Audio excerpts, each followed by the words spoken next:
سے میری انٹرنیٹ پر دوستی ہوئی، ہم قریب آتے چلے گئے، حتیٰ کہ لڑکی نے مجھے زنا کی دعوت دی، میں اسے گھر چلا گیا، حتیٰ کہ ہمارے زنا کی راہ میں کوئی رکاوٹ نہیں رہی، لیکن اچانک میرے دل میں خوف خدا پیدا ہوا اور میں نے وہ عمل نہیں کیا اور میں واپس آ گیا۔ میں کس حد تک گناہگار ہوا ہوں؟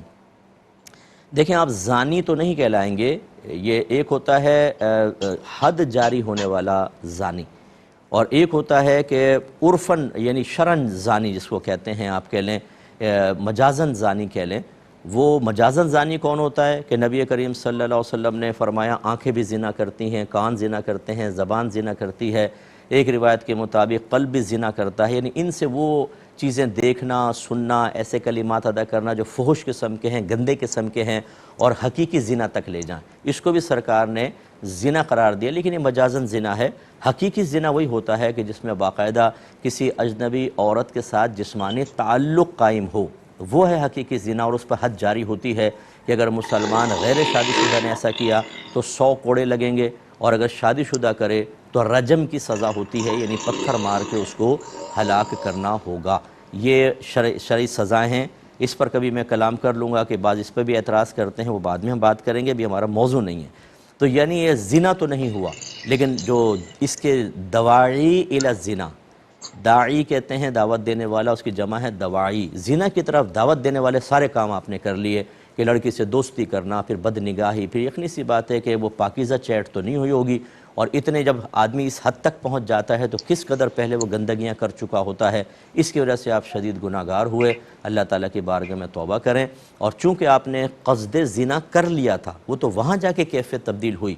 تو یہ عزم مصمم جو ہے یہ بہت بڑا گناہ ہوتا ہے، یعنی پختہ ارادہ کرنا گناہ کا، یہ گناہ ہی ہوتا ہے، نام اعمال میں لکھا جاتا ہے۔ اللہ کی بارگاہ میں توبہ کریں اور شکر ادا کریں کہ اللہ تعالیٰ نے کم از کم آپ کو اس فعل سے محفوظ رکھا۔ یہ آپ کا کمال نہیں ہے، یہ اللہ کا کمال ہے کہ آپ وہاں تک تو اپنی حرکتوں سے پہنچ گئے، لیکن اللہ نے پھر آخری ٹائم میں آپ کے دل میں خوف ڈال کے آپ کو وہاں سے ہٹا دیا۔ اب کوشش کریں کہ اپنے عمل کو اچھا کریں۔ میں جتنے بھی بچے دیکھ رہے ہیں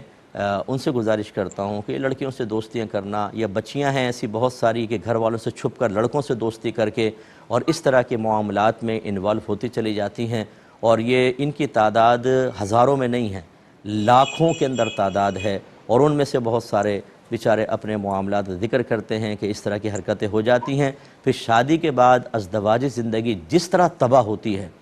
اور جس طریقے سے انسان ایک اذیت ناک زندگی گزار رہا ہوتا ہے کہ جی لور بلیک میل کر رہا ہے، اس کو پکچر دے دی تھیں، اس کو ویڈیوز دے دی تھیں، اور پھر یہ معاملات چل رہے ہوتے ہیں۔ اللہ تعالیٰ سب کے بچے بچیوں کے ایمان کی، ان کے اعمال کی حفاظت فرمائے۔ تو میں خاص طور پہ بچوں سے گزارش کرتا ہوں، خدا را بے وقوف مت بنیں، کسی سے بھی ایسی دوستی نہ کریں جو بعد میں آپ کو بلیک میل کرے، اور خصوصی طور پہ اگر آپ کی وہ ایسی چیزیں مانگ رہا ہو اور محبت کے واسطے دے رہا ہو کہ دیکھو تمہاری محبت سچی نہیں ہے، مجھے اپنی تصویر دے دو، فلاں چیز دے دو، فلاں،